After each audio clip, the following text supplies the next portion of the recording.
just start somewhere. Find something that you like to learn about and go and learn about it. You do not need to have your whole life planned out for you. Like my career, very eclectic. Had I had a great guidance counselor or something, they probably would have told me to go into public relations or marketing or something because I've done well in those careers. I eventually got there through the different careers that I chose and jobs that I chose. So start somewhere and go from there. You don't need to have your whole life mapped out for yourself. Welcome to Voices of Leadership, the podcast that shines a spotlight on the remarkable women of the International Women's Forum, who are reshaping industries, defying norms, and being instigators of change. I'm your host, Amy, and I'm inviting you on a journey through the minds of trailblazers. Each episode is a candid conversation with women leaders from across a variety of industries and sectors. Through these conversations, we aim to ignite a fire of inspiration within you, whether you're a budding leader, a seasoned executive, or simply someone with a passion for growth. On today's episode, we talk with Tracy Van Kalsbeek. She is an accomplished executive director, a passionate volunteer, and a valued community builder. Tracy served as the executive director of the Uptown Waterloo Business Improvement Area for more than 5 years. And in July of 2023, she joined Oktoberfest as their new executive director. We will talk about all the traditions of Oktoberfest, as well as the new activities and ideas that have contributed to the growth and evolution of the festival. Additionally, we learn how Tracy's leadership journey began with her cadet experience. We talk about her thoughts on mentorship and so much more. Hi, Tracy. Welcome to the podcast. Thanks, Amy. I'm so excited to be here. It's great to see you. You too. So we know each other through IWF, which I always love to call out because otherwise I'm not sure that we would have crossed paths, which is fantastic. Now, you were an integral part of the committee that put on Canada Connects in Waterloo last year, but I also learned that you are a relatively new member of IWF. I am a new member. I only joined in December of 2022. You know, it was people like Ginny and Mary, Dalton and Jane who were so committed to IWF, and I was really excited about it. And when the opportunity came about for me to join, I was like, yeah, I'm going to do this because I just love what I keep hearing from them about how IWF is so life-changing for so many people, and just the connection with other women, whether it's from here in our own community or around the world. That's the really, really cool part of it. So you really joined because you joined in December and you were right into helping Jane with Canada Connects. What was that experience like?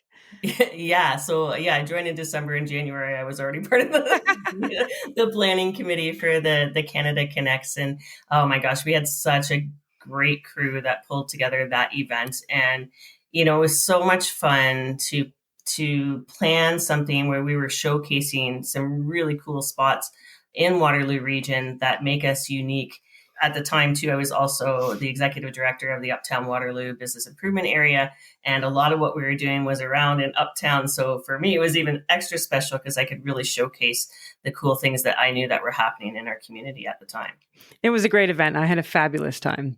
Oh my gosh, it was so much fun. And, you know, showcasing the things the different spaces at the universities and Perimeter Institute and the Clay and Glass where we did that wine and cheese. And then, you know, the great meals that we had at the Delta, and, you know, we had that fun dance party at the end. Oh my gosh, so many of those women were great dancers. They really showed me. My feet hurt that night for sure. So I'm going to go back in time a little bit. In my research, I discovered that you have a long-standing relationship with the cadets and were involved with them growing up. Can you tell us a little bit about that? Yeah, so I joined Sea Cadets when I was 12 years old. At the time, I lived in Woodstock. But the cadet organization is all around, helping young people and instilling leadership in them. And I really do feel like cadets had made such an incredible impact in my life that has carried through my lifetime and through my professional life too. Just the skills that I learned, and not just nautical and naval type skills, but the leadership skills. I kind of focused on that when I was in cadets, and then when I aged out, I was the top cadet in my corps. So in Sea Cadets, that's the chief. And my rank was Chief Petty Officer. And so I aged out, and then I turned around and came back as an officer, and I was a civilian instructor for a little bit. And then I joined the ranks again and, put on the uniform again. And it was a lot of fun. And, I was always usually the band officer, the drill officer. I was usually the training officer. So planning out all the training for the different ranks throughout the season and everything too. And that kind of came to an end after I had my daughters, who are now, they just turned 26. I still was an officer for about a year and a half, 2 years, and it just got to be a little bit too much with them and at home. And well, you know what it's like, Amy, you have twins too. Yes. And Yes. so I kind of, Life stops it for a does while stop and for then a you have little to while. Yeah. restart. Yeah. So I kind of put that on hold. And in fact, I've actually never gone back, which is one of those things that, yeah, I'm kind of sad about that. But I think we'll probably talk a little bit later about my volunteering and how I've now involved with the Royal Highland Fusiliers, which kind of fills that gap for me, that void that I had from back then. And I noticed that. So did you just join the Royal Highland Fusiliers? I know how to say that now because I talked to Jane. So yeah, you're going to notice that probably throughout our conversation today. There's a lot of things that Jane and I do together. And no, she was a part of it before I was, but I've been a part now with the Fusiliers probably about 5 years, I'm going to say. I joined their council. And then most recently, in the last couple of years, I've been a little bit more involved in also with their trust. The council, we're responsible for helping to promote the Fusiliers within the community and do some fundraising and that type of thing to create more awareness about the reservists and the soldiers and what they do here and all around the world. So that's been a real gift to be a part of that. I'm grateful for that. And, I got to meet a lot of cool people that I never would have met before. And, a lot of the people on the council are past commanding officers. And so, yeah, it's been a really, really neat experience. And, to watch Jane in that too and see her flourish and, as the honorary colonel, and I couldn't be prouder of her. And she's just doing an amazing job. And I see how the soldiers relate to her. It's incredible. Like she cares so much, and they see that and they just really, really gravitate toward her. Yeah, she's done such a great job there. And it's such a big part of our community that maybe not a lot of people know about. So it's great to bring more awareness. Yeah. I don't think a lot of people know that we have reservists here that do get deployed all around the world to fight in wars or to do peacekeeping missions. You mentioned your volunteer work. I heard you describe yourself as a serial volunteer. What do you mean by that? Meaning that I volunteer a lot. Maybe sometimes a little bit too much. I started volunteering, with cadets, that kind of instilled that piece in me too, because you would have to go out and do some different fundraising or be at different events. But it wasn't until I got older and then got into my more professional roles that, and I think the biggest one probably where I really started to kick off the volunteering a lot was when I was at Junior Achievement. And so we had a lot of people that wanted to volunteer. We had a lot of more schools that wanted to have classes than we had volunteers. So one situation I was in was that we had a lot of Cambridge schools that were requesting for classes, Junior Achievement classes, and we didn't have a lot of Cambridge volunteers. So we were asking people from Kitchener-Waterloo to drive to Cambridge to go and do that, which we had great people that would do that. But it made sense for people in Cambridge to support the Cambridge schools. So I took it upon myself to go, and I got involved with the chamber there, the Cambridge Chamber. And I got involved. Then I ended up chairing their volunteer member services committee, or I forget what it was, going to the business after hours, I think it's called in Cambridge, and getting to know people in Cambridge. And then so I recruited lots of great volunteers from Cambridge. But that really kind of opened up my eyes to the importance of volunteering, especially from a professional standpoint. And then from there on in, I've sat on many committees and chaired many boards. Most recently, I'm chairing the Explore Waterloo Region, so the Waterloo Region Tourism Marketing Corporation, so the marketing arm of the region for around tourism. I think we're going to talk about a few other things too, but I sit on the grants committee for the Ontario Tourism Foundation, also the grants committee for the local Waterloo Region Community Foundation. I sit on some mentoring circles. I'm right now a coach for the Pitch Perfect for SVP. So yeah, there's more, but we'll stop there. I don't know how you fit it all in, but I know I don't either. Sometimes I'm like, uh-oh. We appreciate that you're doing it. You mentioned the Mentor for Waterloo Region Mentoring Circles. Can you tell us a little bit about that organization? Yeah, I love it. This is my third or fourth time being a mentor, and it really is about women helping women. And so the people that coordinate it, Aaron D'Alessandro and a few others, they pull together this really great program where They have guest speakers come in to talk about really interesting topics. And then afterward, then you connect with, you're put with a group. Usually it's 2 mentors and probably, 5 or 6 mentees kind of a thing. And then you talk about that speaker or whatever the topic was and connect. And what I really love even more so than that is connecting individually with those individuals to see how I can better connect them in the community based on where their thoughts are around their careers or what their interests are, and connecting them with maybe charities or nonprofits to sit on committees and boards to help build up their resumes and that kind of thing too. So it's really gratifying. I feel like on both sides, not that I've been the mentee side with that organization, but I'm grateful that there are some pretty awesome people in my life that mentor me. It sounds like a great organization. Yeah, we got to get you involved, Amy.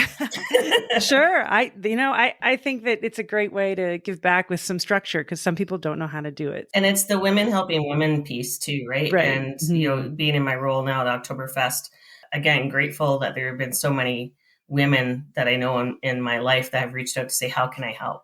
So on the other side, who were some of your mentors throughout your career, and how did that affect how you are a leader today? Yeah. So, starts again, back to those cadet days and, my commanding officers at that point, and which were men. I don't think we never had a female commanding officer, but also like some of the cadet leaders that were, a couple of years older than me. I started to see that there are these types of people that could help guide you or give you advice. And so I've learned a few different ways. So I'll talk about some mentors, but I'll talk about, I've also worked for individuals in my past where they haven't been, the best leader. But what I feel like I learned the most from those folks because I learned what not to be like. And I feel like that helped to mold who I am today too. But for me, mentors that I feel like I've gone out to choose them. And I'm, again, grateful that they've allowed me to choose them and to bug them and to, ask advice.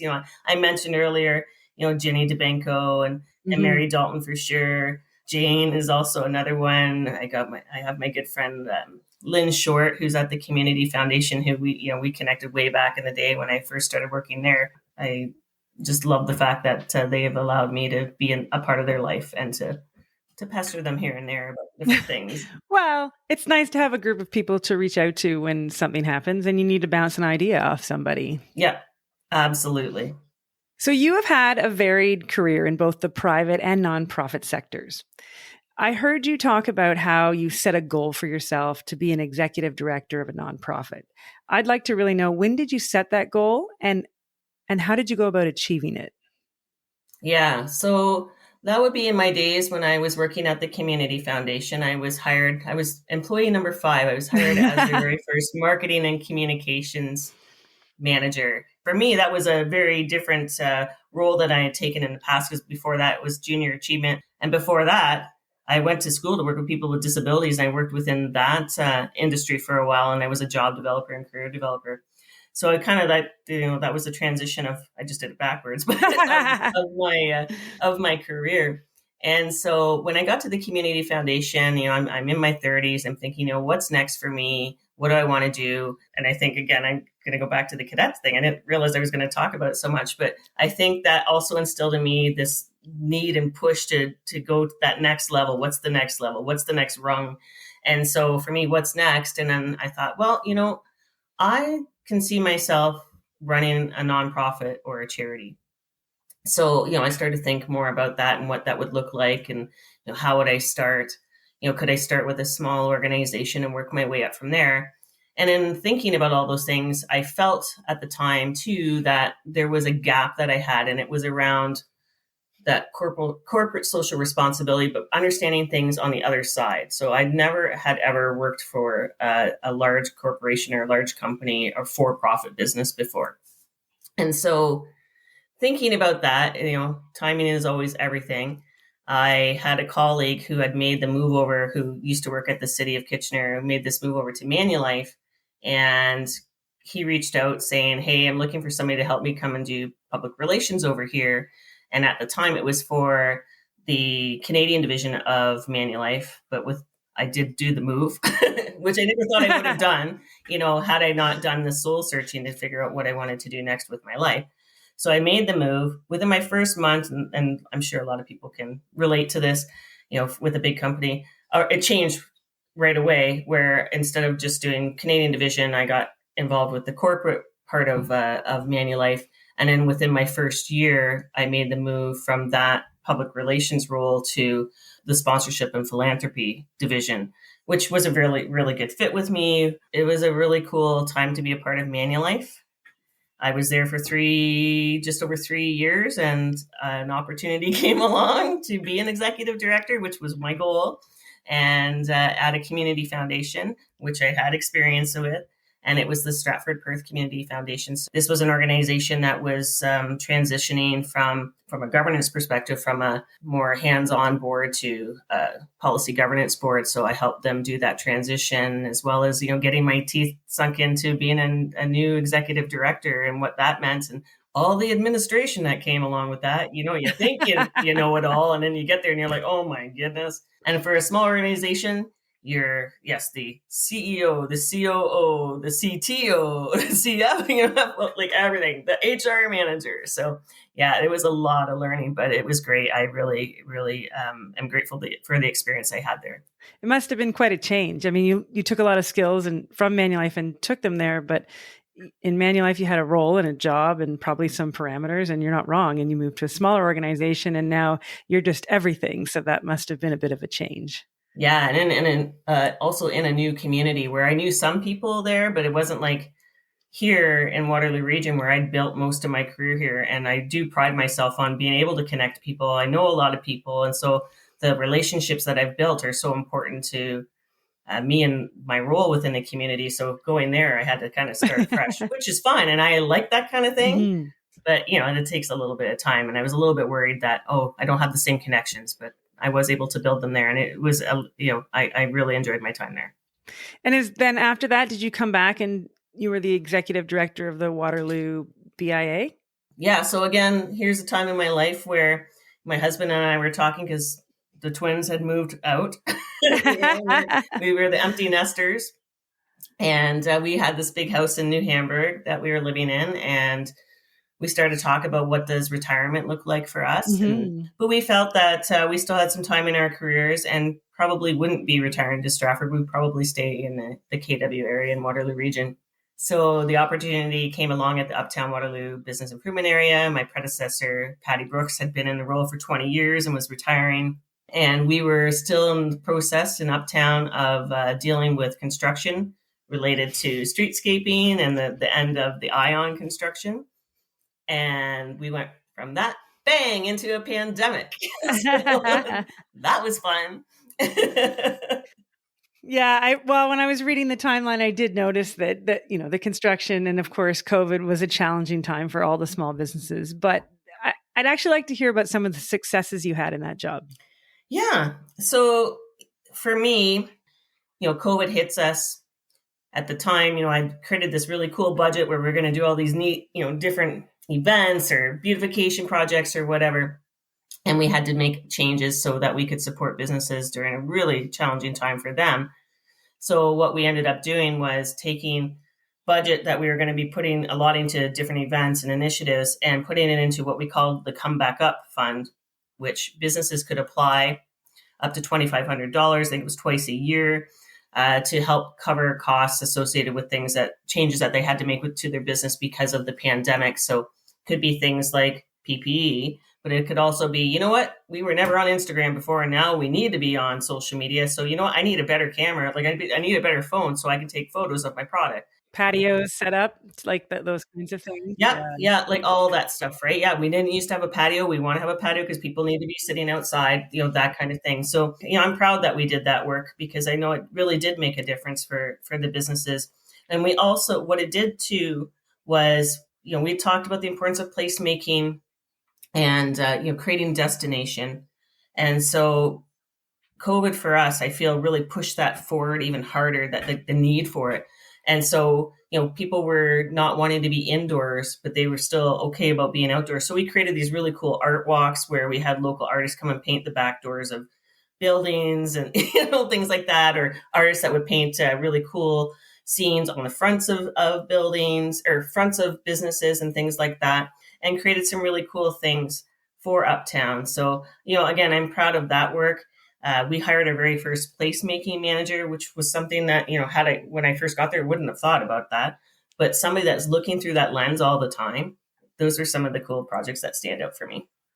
Well, good for you. That was a lot of hard work in a difficult time, and you got Uptown through it. So I think a lot of people appreciate that. I just, still, I think about it to this day, and I'm just, there's so many businesses just really, dug in and figured out and reimagined what their business plans were, and, came out stronger on the other side. And I just was so grateful to be part of that process with them and to help support them.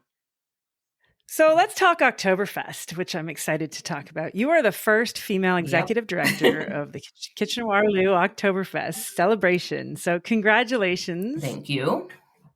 Oktoberfest has been an important part of the community for over 55 years, I think, if my math is correct. And it's steeped in history, but at the same time, it has evolved over the years to better suit the community today. Considering the vast global changes we just talked about over the last 5 years, it seems like Oktoberfest is at another tipping point in its history. So what is your vision for the festival? I joined in July of 2023. I felt, like you said, we're at a tipping point. Oktoberfest is reimagining itself after, we're going into our 56th year, Amy, so your math was right. And so, that to me is exciting as well. So I felt that maybe I might be needed a little bit more over here with Oktoberfest right now, and to help them do that reimagination. So, I've got ideas. I'm so excited about where Oktoberfest is headed and can go. And, our board approved a new strategic plan in 2023. I wouldn't be sitting here today had they not, they've got great vision. I see this, Canada's Fall Festival, because it happens during harvest and homecoming. And, it's all about, we have so many people in our community that, this is an annual tradition to come out and celebrate our Bavarian roots. And so, how do we build that festival out to be like a South by Southwest and have something for everybody and celebrate, the roots of our community. So what events that we have come to know are still part of Oktoberfest, and what new ones can we look forward to?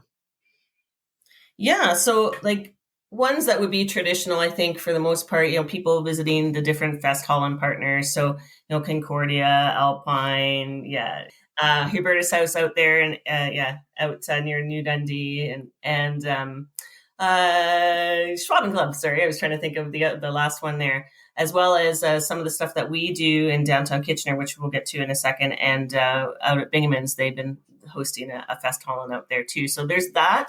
And, especially with the German clubs, that gives you that real authentic experience of Oktoberfest, the food, the music, the dancing, all of those things.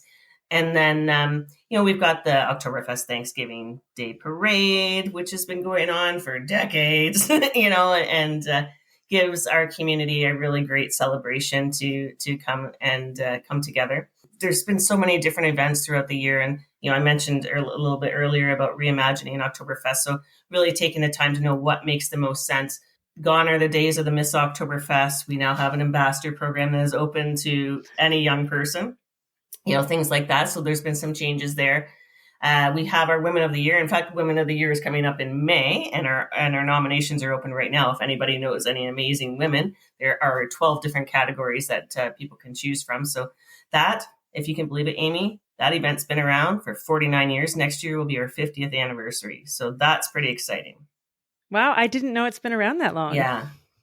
And you mentioned, so Women of the Year is in May. So are there other events that are throughout the year that people may not know about that you put on? Yeah, so I would say the biggest one would be Women of the Year. And that was a decision that was made a couple of years ago. It used to happen before Oktoberfest, and it got moved to May to help kind of start doing that, where like what you said, Amy, we're doing things throughout the year. So we do go out, and there are a lot of different businesses or organizations that will say, hey, can you come and do a keg tapping? It might be in June at a different event. But because I feel that Oktoberfest is such a strong part of that brand of Waterloo region, of course we can do Oktoberfest whenever we want. And so, you see people that want to have that Oktoberfest themed initiative. And so, yes, we end up doing things throughout the year. Uncle Hans goes out and visits people throughout the year. We have a new what we call our Wunderwagen. And that can take Oktoberfest out to the masses wherever you want, a neighborhood party or anything else. And we have this wagon outfitted, and we can put some entertainment on that and take that out as well. So yeah, there's lots of different things that are kind of are new that we're doing, but there's some of the same traditional stuff.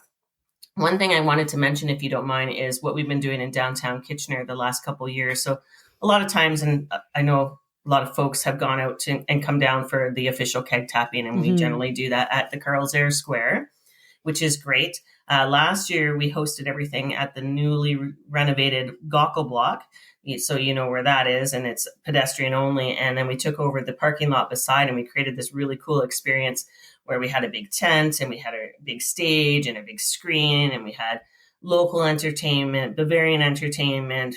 We had like the Roadhammers came this past year too, and things like that.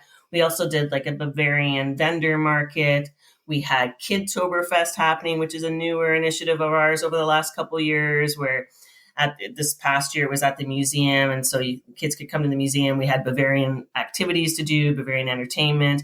We partnered with some third-party groups to do other events, like Dogtoberfest was really popular this past year. You know, I talked about, and you'd asked about what the vision is for Oktoberfest. It's growing the festival too. And so how are we going to grow the festival just ourselves? It's really about how is the community wanting to get engaged too. So, you know, I see us growing the festival through third-party events like Techtoberfest, where, you know, it's something that Community Tech's been involved in over the last couple of years, and they're bringing folks in and doing some really cool stuff around tech. There's Pridetoberfest, where the two-spirited LGBTQ plus community has come to us and said, hey, we want to do something too. They've created Pridetoberfest. I'll tell you, it was probably one of the most fun events that I went to last year.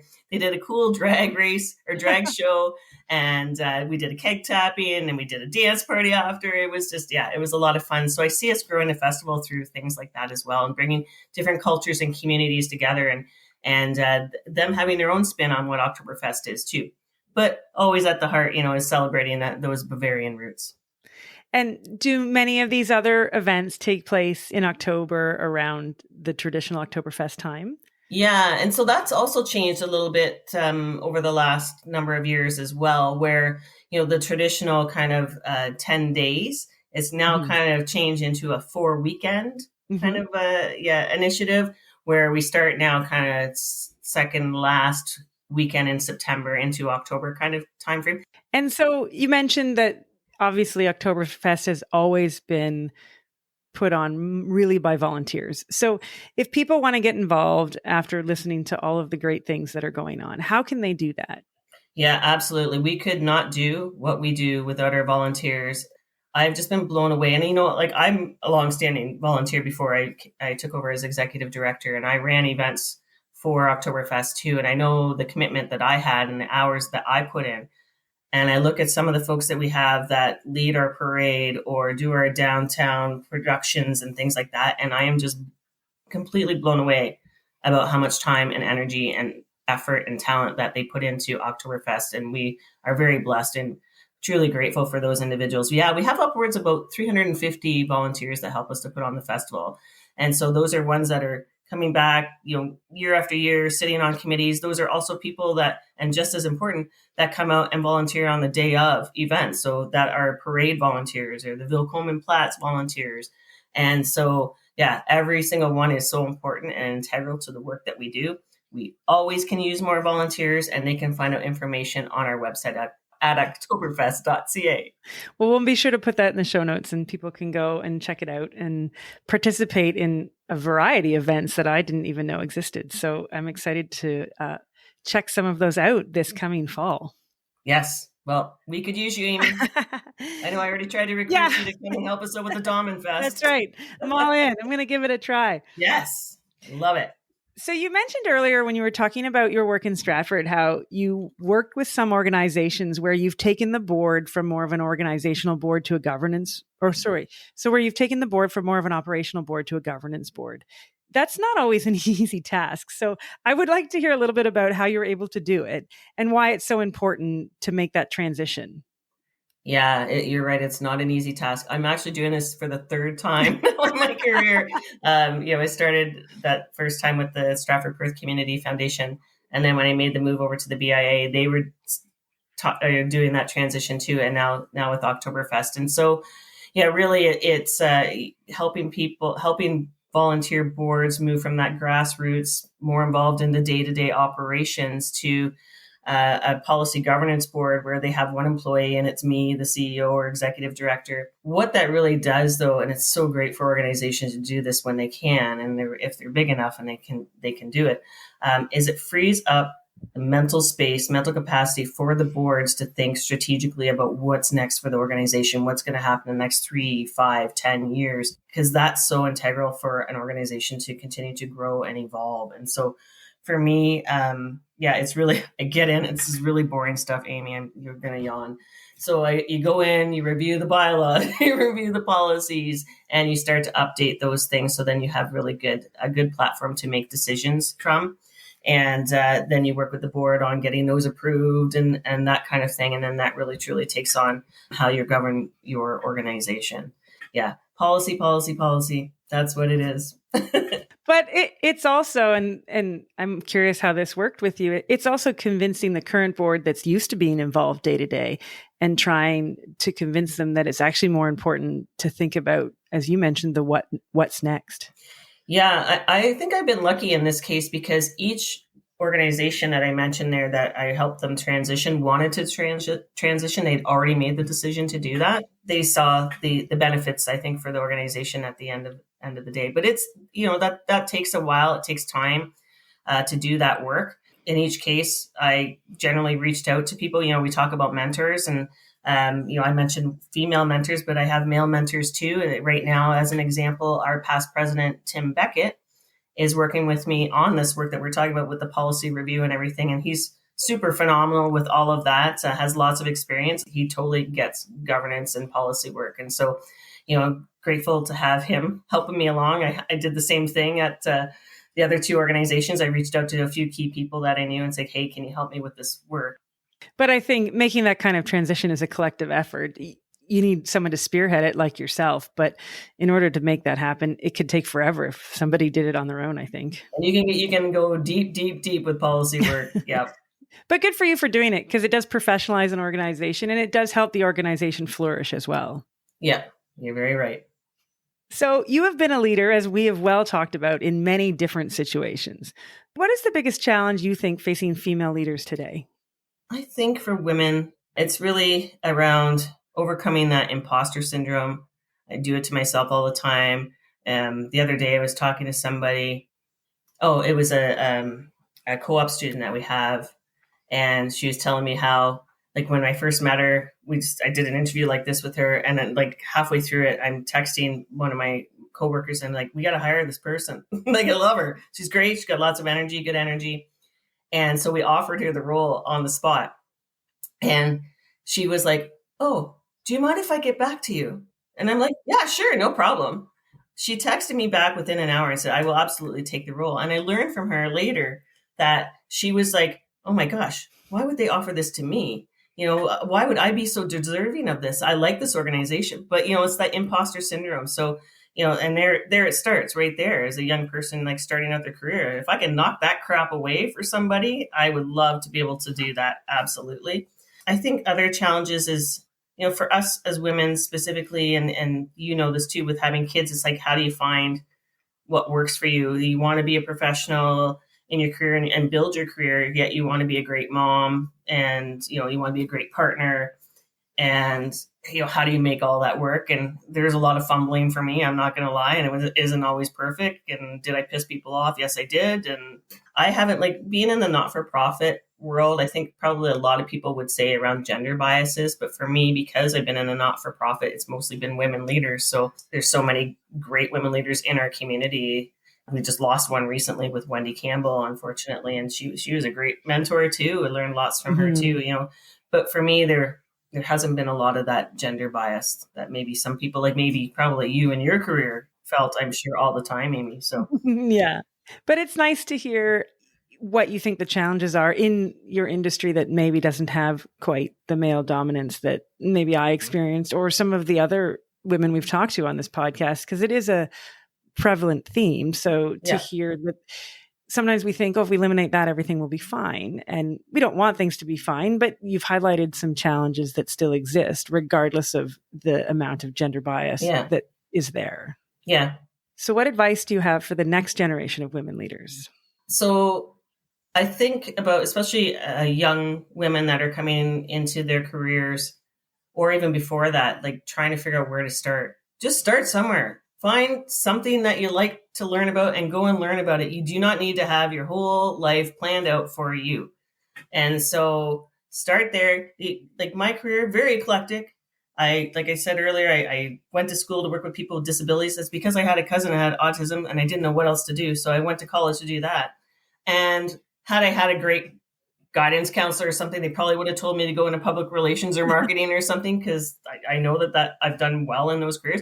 I eventually got there through the different careers that I chose and jobs that I chose. So start somewhere and go from there. You don't need to have your whole life mapped out for yourself. And that, I think, then takes us to the next step, which is my advice: take some risks and, try things, and you're going to fail, and that's okay. And learn from the failure and get back up and start over and learn more. So, we learn so much from failure, and people, I find right now, are just not right now, but in general, are scared to fail. So then they're scared to try. And I say, try, because, life is better when you take risks and learn and, keep moving. So, and then I think my last piece of advice would be to ask for help. And I find this, and I don't know if this is in every community, but I definitely know it's in our community, that there's so many incredible people that are willing to help. You just have to ask. People love to be asked, their advice or feedback, or, hey, could you help me with this thing? So don't be afraid to ask for help. There are lots of people out there that are willing to give you their time and talent and sometimes treasure. That's great advice, Tracy, for everybody. Thank you. And thank you so much for taking the time today. I know you're incredibly busy. Even though we don't feel like October is close, I feel like you probably feel it's right around the corner. So I appreciate you taking the time. Thanks, Amy. Thank you for listening today. If you enjoyed this episode, please take a moment to rate and subscribe to our podcast. When you do this, it raises our podcast profile so more leaders can find us and be inspired by the stories our Voices of Leadership have to share. If you would like to connect with us, please visit the Voices of Leadership website. It can be found in our show notes.